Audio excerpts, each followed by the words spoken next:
ನಾವು ಬೀದಿ ವ್ಯಾಪಾರಿ ಸರ್. ನಮಗೆ ಜಾಗ ಬಂದು ಎಲ್ಲಿದೆ ಅಲ್ಲೇ ಜಾಗ ಕೊಡಬೇಕು. ನಮಗೆ 108 ಸಮಸ್ಯೆಗಳಿರ್ತದೆ. ಮಕ್ಕಳು ಫೀಸ್ ಕಟ್ಟಬೇಕು, ಗ್ಯಾಸ್ ತಗೋಬೇಕು, ಇದು ನಂಬ್ಕೊಂಡು ಫೈನಾನ್ಸ್ ತಗೊಂಡಿದ್ದೀವಿ, ಬ್ಯಾಂಕ್ ಲೋನ್ ತಗೊಂಡಿದ್ದೀವಿ, ಎಲ್ಲ ಮಾಡ್ತಾ ಇದೀವಿ. ನಮಗೆ ಜಾಗ ಎಲ್ಲಿದೆ ಅಲ್ಲೇ ಜಾಗ ಕೊಡಲಿ ಸರ್. ಯಾರಿಗೂ ತೊಂದರೆ ಮಾಡಬಾರ್ದು. 6 ಅಡಿ ಇದ್ರೆ 3 ಅಡಿ ಕೊಡಲಿ. ನಮಗೆ ಜಾಸ್ತಿ ಏನು ಬೇಡಿ. ಫುಟ್ಪಾತ್ ಎಷ್ಟು ಹೋಗ್ತದ ಅಷ್ಟೇ ಕೊಡಲಿ ಸರ್. ನಮಗೆ ಏನೋ ಪ್ರಾಬ್ಲಮ್ ಇಲ್ಲ. ನಮ್ಮ ಜಾಗ ಎಲ್ಲಿದೆ ನಮ್ಗೆ ಜಾಗ ಕೊಡಲಿ. ನಮ್ಗೆ ಯಾವ್ದು ಡಿಸ್ಟರ್ಬ್ ಮಾಡಬಾರ್ದು. ನಾವು ಫೈನಾನ್ಸ್ ತಗೊಂಡಿದ್ದೀವಿ, ಸಾಲ ತಗೊಂಡಿದ್ದೀವಿ, ಏನೋ ಎಲ್ಲ ತಗೊಂಡಿದ್ದೀವಿ. ನಮ್ಗೆ ಜಾಗ ಎಲ್ಲಿದೆ ಅಲ್ಲೇ ಜಾಗ ಕೊಡಿ. ತೊಂದರೆ ಮಾಡಬಾರ್ದು. ಯಾರು ಪೊಲೀಸ್ ಅವರಾದ್ರು ಯಾರಾದ್ರು ನಮ್ಗೆ ತೊಂದರೆ ಮಾಡಬಾರ್ದು. ಬಂದು ಕಾಸು ಕೊಡಿ, ಅದು ಕೊಡಿ ಅಂತ ಕೇಳಬಾರ್ದು. ನಮ್ಗೆ BBMP ಅವರು ತೊಂದರೆ ಮಾಡಬಾರ್ದು. BBMP ಅವರು ನಮ್ಗೆ ತೊಂದರೆ ಮಾಡಬಾರ್ದು. ನಮ್ಮ ಜಾಗ ಎಲ್ಲಿದೆ ಕೊಡಿ. ನಮ್ಗೆ ಲೈಸೆನ್ಸ್ ಕೊಟ್ಟಿದ್ದಾರೆ, ಎಲ್ಲ ಕೊಟ್ಟಿದ್ದಾರೆ. ಕೊಟ್ಟು ನಾವು ಜಾಗ ಖಾಲಿ ಮಾಡಿದ್ರೆ ಏನು ಸರ್?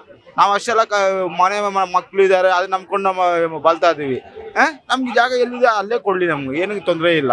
ನಮಗೆ ಖಾಲಿ ಮಾಡ್ಸೋದು ಬೇಡ, ಯಾರಿಗೂ ಖಾಲಿ ಮಾಡ್ಸೋದು ಬೇಡ ನಮ್ಮವ್ರಿಗೆ ಅಷ್ಟೇ. ಅವಿನ್ ರೋಡಲ್ಲಿ 20 ವರ್ಷದಿಂದ ಪುಸ್ತಕ ವ್ಯಾಪಾರ ಮಾಡ್ತಾ ಇದೀವಿ, ಸೆಕೆಂಡ್ ಹ್ಯಾಂಡ್ಗಳು. ಅಲ್ಲಿ ಬಡ ವಿದ್ಯಾರ್ಥಿಗಳು ಬರ್ತಾರೆ, ಹೊಸ ಬುಕ್ಗಳು ತೊಗೊಳಕ್ಕಾಗಲ್ಲ. ಅದರಿಂದ ನಮ್ಮ ಜೀವನಾಂಶ ನಡೀತಾ ಇದೆ. ಮತ್ತೇನಂದ್ರೆ ಈ ಲಕ್ಷಾಂತರ ಜನ ವ್ಯಾಪಾರ ಮಾಡ್ತಾ ಇದ್ದಾರೆ. ಅದರಲ್ಲಿ ವಯಸ್ಸಾಗಿರೋರು ತುಂಬಾ ಜನಗಳಿದ್ದಾರೆ.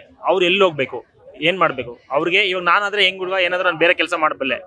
ಮತ್ತೆ ವಯಸ್ಸಾಗಿರೋರು ಏನು ಮಾಡೋಕ್ಕಾಗಲ್ಲ. ಅವರು 60 ವರ್ಷದವರೆ ಜಾಸ್ತಿ ಇದ್ದಾರೆ ಅಲ್ಲಿ ಫುಟ್ಪಾತ್ ಇದರಲ್ಲಿ. 60 ಜನ ಅವ್ರ ಪ್ರತಿದಿನ ಏನಿದೆಯೋ ಆ ಜೀವನೋಪಾಯಕ್ಕೆ ಅದು ಮಾಡ್ಕೊಂಡು ಹೋಗ್ತಿದ್ದಾರೆ. ಮತ್ತೆ ಅವ್ರು ಬಿಟ್ರೆ ಬೇರೆ ದಾರಿ ಇಲ್ಲ ಅವ್ರಿಗೆ. ಅದ್ ಬಿಟ್ರೆ ಬೇರೆ ದಾರಿನೇ ಇಲ್ಲ. ಬಟ್ ಏನಂದ್ರೆ ಇದಕ್ಕೆ ಒಂದು ಕಡಿವಾಣ ಹಾಕ್ಲೇಬೇಕು. ಕೃಷ್ಣ ಬೈರೇಗೌಡರು ಈ ತೀರ್ಮಾನನ ಸ್ಥಗಿತಗೊಳಿಸಲೇಬೇಕು. DK ಶಿವಕುಮಾರ್ ಅವರು ಇದನ್ನ ತೀರ್ಮಾನ ಸ್ಥಗಿತಗೊಳಿಸಲೇಬೇಕು. ಲಕ್ಷಾಂತರ ಬೀದಿ ವ್ಯಾಪಾರ ಮಾಡ್ತಿದ್ದಾರೆ. ಇದರಿಂದ ಅವ್ರ ಹೊಟ್ಟೆಪಾಡಿಗೆ ಹೊಡೆದಂತಾಗಿದೆ. ಹೆಚ್ಚು ಕಮ್ಮಿ 30-35 ವರ್ಷದಿಂದ ನಾವು ಫುಟ್ಪಾತ್ನಲ್ಲಿ ವ್ಯಾಪಾರ ಮಾಡ್ತಾ ಇದ್ವಿ. ಇದುವರೆಗೂ ಯಾರೇ ಆಗಲಿ ನಮ್ಗೆ ತೊಂದರೆ ಕೊಟ್ಟಿಲ್ಲ. ಯಾಕೆ ತೊಂದರೆ ಕೊಟ್ಟಿಲ್ಲ ಅಂದರೆ, ನಾವು ಪಾದಚಾರಿಗಳಿಗೆ ನಡೆಯೋದಕ್ಕೆ, ಹೋಗೋದಕ್ಕೆ, ಬರೋದಕ್ಕೆ ಯಾರಿಗೂ ತೊಂದರೆ ಕೊಟ್ಟಿಲ್ಲ. ತೊಂದರೆ ಇಲ್ದಂಗೆ ವ್ಯಾಪಾರ ಮಾಡೋದು ಇಷ್ಟು ವರ್ಷ ಬಿಟ್ಟು ಈಗ ತೆರವುಗೊಳಿಸಿ ಅಂದರೆ ನಾವೆಲ್ಲೋಗ್ಬೇಕು? ನಾವು ಬೇರೆ ವ್ಯಾಪಾರ ಮಾಡೋದಕ್ಕಾಗಲ್ಲ. ಅದರಲ್ಲಿ ಇವಾಗ ಪುಸ್ತಕ ವ್ಯಾಪಾರ ಭಾಳ ಕಡಿಮೆ ಆಗಿದೆ. ಪುಸ್ತಕ ಓದೋರು ಭಾಳ ಕಡಿಮೆ ಆಗಿದ್ದಾರೆ. ಈಗ ಈ ಪರಿಸ್ಥಿತಿನಲ್ಲಿ ನಾವು ಹೇಗೆ ಜೀವನ ಮಾಡಬೇಕು? ಪುಸ್ತಕಕ್ಕೆ ಬಂಡವಾಳ ಆಗಬೇಕಂದ್ರೆ ಲಕ್ಷಾಂತರ ರೂಪಾಯಿ ಬಂಡವಾಳ ಆಗಬೇಕು. ಅಲ್ಲಿ ಇಲ್ಲಿ ಸಾಲ ಮಾಡಿರ್ತೀವಿ. ಸಾಲ ಮಾಡಿದ್ದು ದಿವಸ ಎಷ್ಟು ವ್ಯಾಪಾರ ಆಗುತ್ತೋ ನಮ್ಮ ಜೀವನಕ್ಕೆ ಎಷ್ಟು ಬೇಕೋ ಅಷ್ಟು ಇಕ್ಕೊಂಡು ಮಿಕ್ಕಿದ್ದನ್ನು ನಾವು ಸಾಲಗಾರರಿಗೆ ಸಾಲ ತೀರಿಸ್ತೀವಿ. ವರ್ಷಾನುಗಟ್ಟಲೆ ಸಾಲ ತೀರಿಸ್ತೀವಿ. ನಾವು ಅದನ್ನು ಬಿಟ್ಟು ಇವಾಗ ಬೇರೆ ಕಡೆ ಎಲ್ಲ ಹೋಗು ಅಂದರೆ, ನಿಮಗೇನಾದರೂ ತೊಂದರೆ ಇದ್ದರೆ ನಮ್ಮಿಂದ ನೀವು ಎತ್ತಿಸ್ಬಿಡಿ, ನಾವು ಒಪ್ಕೊಳ್ತೀವಿ. ತೊಂದರೆ ಇಲ್ದಂಗೆ ವ್ಯಾಪಾರ ಮಾಡೋರಿಗೆ ಯಾಕೆ ತೊಂದರೆ ಕೊಡ್ತೀರಾ? ನೀವು ಏನಕ್ಕೋಸ್ಕರ ತೊಂದರೆ ಕೊಡ್ತೀರಾ? ಇಷ್ಟು ವರ್ಷ ತೊಂದರೆ ಇಲ್ಲದೆ ಇರೋದು ಇವಾಗ ನಿಮ್ಗೆ ತೊಂದರೆ ಆಯಿತಾ? ಹೇಳಿ, ನೀವೇ ಹೇಳಿ. ಒಬ್ಬೊಬ್ಬರು ಬರ್ತಾರೆ, ಒಂದೊಂದು ಇದು ಮಾಡ್ತಾರೆ. ಆ ಥರ ತೊಂದರೆ ಇದ್ದರೆ, ಯಾರಿಗಾದ್ರೂ ಪಾದಚಾರಿಗಳಿಗೆ ತೊಂದರೆ ಇದ್ದರೆ 30 ವರ್ಷದಿಂದ ಯಾವ ಪೊಲೀಸ್ನವರಾಗಲಿ ಕಮಿಷನರ್ ಅವರಾಗಲಿ ಯಾರೂ ತೊಂದರೆ ಕೊಟ್ಟಿಲ್ಲ ನಮಗೆ. ಯಾರು ಹೋಗಪ್ಪ ಅಂತ ಹೇಳಿಲ್ಲ. ಯಾರು ನಮ್ಮ ಹತ್ರ ಬಂದು ಏನು ಇದು ಮಾಡಲಿಲ್ಲ. ಏನಾದರೂ ಆಕ್ಸಿಡೆಂಟ್ ಆದ್ರೂ ನಮ್ಮ ಕಡೆ ನಾವೇ ಅವ್ರಿಗೆ ಸಹಾಯ ಮಾಡ್ತೀವಿ. ಆಮೇಲೆ ಪೊಲೀಸ್ನವ್ರನ್ನ ಕರೆಸ್ತೀವಿ, ಹಾಸ್ಪಿಟಲ್ಗೆ ಕರ್ಕೊಂಡು ಹೋಗ್ತೀವಿ. ನಾವು ಇಷ್ಟು ಇದು ಮಾಡಿದ್ರು ನಮಗೇನೆ ಇವಾಗ ತೊಂದರೆ ಕೊಡ್ತಾರೆ. ದಯವಿಟ್ಟು ನಮ್ಮನ್ನು ತೆರವುಗೊಳಿಸಬೇಡಿ. ನಾವಿರೋ ಜಾಗ ನಮಗೆ ಕೊಡಿ. ನಮ್ಮಿಂದ ನಿಮ್ಗೆ ತೊಂದರೆ ಇದ್ದರೆ ತೆರವುಗೊಳಿಸಿ, ಇಲ್ಲ ಅಂದರೆ ನಮ್ಮ ಜಾಗ ನಮಗೆ ಕೊಡಿ. ನಾವು ಅದನ್ನೇ ಬೇಡ್ಕೊಳ್ತೀವಿ. ನಾವು ಬೀದಿ ವ್ಯಾಪಾರಿಗಳು. ಇಲ್ಲಿಂದ ನಾವು ಓಡಿಸಿದ್ರೆ ಓಡೋಕ್ಕಾಗಲ್ಲ. ನಾನು ಬಂದು 40 ವರ್ಷದಿಂದ ವ್ಯಾಪಾರನೇ ಮಾಡ್ತಾಯಿದ್ದೀವಿ. ನಮಗೆ 2 ಹೆಣ್ಮಕ್ಳು, 1 ಗಂಡು ಮಗ. ನನ್ನ ಗಂಡು ಮಗನಿಗೆ ಹುಷಾರಿಲ್ಲ, ಹೆಣ್ಮಕ್ಳಿಗೆ ಬಾಲ್ಗೆ ಸರಿ ಇಲ್ಲ. ಹಂಗಾದ್ರೆ ಬಾಲ್ಗೆ ಸರಿ ಇಲ್ಲ ಅಂದರೆ ನಾನು ಒಬ್ಬಳೇ ದುಡಿಬೇಕು, ಒಬ್ಬಳೇ ಸಂಸಾರ ಮಾಡಬೇಕು, ಒಬ್ಳಿಂದನೇ ಜೀವನ ಮಾಡಬೇಕು. ಇವಾಗ 1 ತಿಂಗಳಿಂದ ಓಡಿಸ್ತಾರೆ. ನನಗೆ ವಯಸ್ಸಾಯಿತು, ನನಗೆ ತಳ್ಳಕ್ಕೆ ಓಡೋಕ್ಕೆ ಆಗಲ್ಲ. ಓಡೋ ಅಂದರೆ ಎಲ್ಲಿಂದ ಓಡೋಣ, ಎಲ್ಲಿಂದ ಮಾಡೋಣ? ನನಗೆ ದುಡಿಮೆ ಇಲ್ಲ. ನನಗೆ ಸಾಲ ಲಕ್ಷ ಆದರೆ ಸಾಲ ಫೈನಾನ್ಸ್ ತಗೊಂಡು ಕಟ್ಟೋಕ್ಕಾಗ್ತಿಲ್ಲ. ನಾನು ಹಂಗಂದರೆ ಮನೆ ಬಾಡಿಗೆ ಕಟ್ಟೋಕ್ಕಾಗ್ತಿಲ್ಲ. ಮತ್ತು ಮಕ್ಕಳು ಏನಮ್ಮ ಇಷ್ಟೊಂದು ಹಿಂಸೆ ಕೊಡ್ತಾರೆ, ಶಿಕ್ಷೆ ಕೊಡ್ತಾರೆ. ಹಿಂಗೆಲ್ಲ ಇದ್ದರೆ ನೀವು ವಯಸ್ಸಾದವಳು ನಮಗೆ ಏನಮ್ಮ ಮಾಡ್ತೀಯ ಅಂತ ನಮ್ಮ ಮಕ್ಕಳೆಲ್ಲ ಪರಿಸ್ಥಿತಿಗೆ ಕೇಳುತ್ತೆ.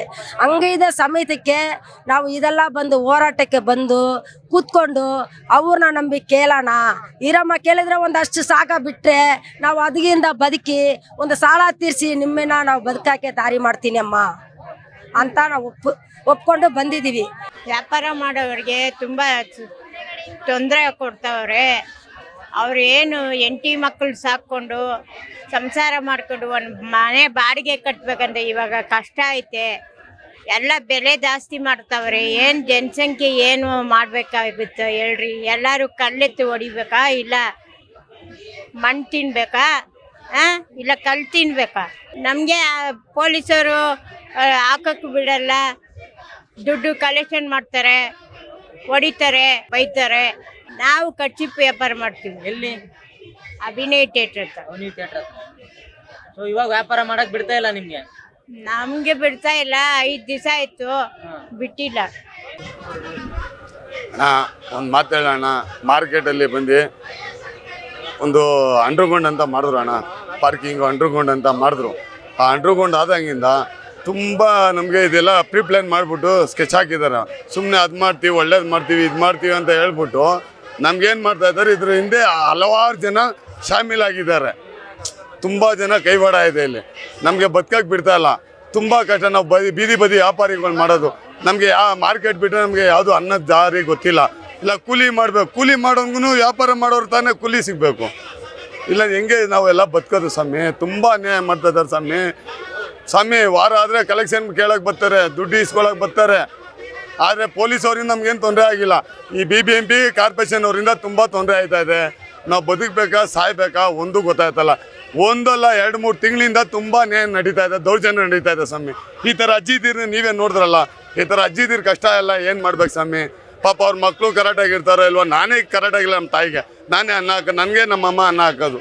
ಇಂಥವ್ರಿಗೆಲ್ಲ ಈ ಥರ ಬೀದಿ ಬದಿ ವ್ಯಾಪಾರಿಗಳಿಗೆಲ್ಲ ಎತ್ತಿಸ್ಬಿಟ್ರೆ ಏನು ಸ್ವಾಮಿ ಮಾಡಬೇಕು? ಸುಮ್ಮನೆ DK ಶಿವಕುಮಾರ್ ಅವ್ರ ಹೆಸರು ಎತ್ತುತ್ತಾರೆ. ಅದು ಸಿದ್ದರಾಮಯ್ಯ ಕಾಲದಲ್ಲೇ ಆಗಿತ್ತು. ಇದೆಲ್ಲ ಒಂದು ವರ್ಷ ಹಿಂದೆನೇ ಎಲ್ಲ ಪ್ರೀ ಪ್ಲ್ಯಾನ್ ಮಾಡಿ ಎಲ್ಲ ಆಗಿತ್ತು. ಅವ್ರ ಹೆಸರು ಹೇಳ್ತಾರೆ. ನಮಗೆ ಜಮೀರ್ ಅಹ್ಮದ್ ಖಾನ್ ಅವರನ್ನು ನಾವು KR ಮಾರ್ಕೆಟಲ್ಲಿ ವ್ಯಾಪಾರ ಮಾಡೋದು, ಅವರು ಬಂದು ನೋಡ್ತಾ ಇಲ್ಲ. ಮಿನಿಟ್ರು ಸಿಕ್ಕಿಲ್ಲ ಅವ್ರಿಗೆ ಪೋರ್ಟು ಅಂತ ಬಂದು ಅವರು ಬಂದು ನಮ್ಮ ಕಷ್ಟ ನೋಡ್ತಾ ಇಲ್ಲ ಅಲ್ವಾ? ನೋಡಿ ಎಷ್ಟು ಜನ ಲೇಡೀಸ್ ಇದ್ದಾರೆ, ಎಷ್ಟು ಜನ ಅಜ್ಜಿದಿರಿದ್ದಾರೆ. ಎಲ್ಲ ಒಂದೇ ಸರ್. ನಾವು ಬಡವರು ಇಲ್ಲಿ ಯಾರು ನಾವೇನು ಸ್ವಂತ ಅಂಗಡಿ ಮಡಿಕೊಳ್ಳೋಕೆ ನಮ್ದು ದುಡ್ಡಿಲ್ಲ. ದುಡ್ಡಿರೋಕ್ಕೂ ನಾವೇನು ಅಷ್ಟೊಂದು ಸಾಹುಕಾರಗಳಲ್ಲ. ಮಾರ್ಕೆಟಲ್ಲಿ 6 ಅಡಿ 3 ಅಡಿ ಜಾಗನೇ ತಗೊಳಕ್ಕಾಗಲ್ಲ. ಸ್ವಂತ ಅಂಗಡಿಯಲ್ಲಿ ತಗೊಳಕತ್ತೆ ಲಕ್ಷಾಂತರ ರೂಪಾಯಿ, ಕೋಟ್ಯಾಂತರ ರೂಪಾಯಿ ಕೊಟ್ಟು ಸ್ವಾಮಿ. ನಮ್ಮಂಥ ಬಡವ್ರದೆಲ್ಲ ತುಂಬ ಹೊಟ್ಟೆ ಮೇಲೆ ಹೊಡಿತಾ ಇದ್ದಾರೆ.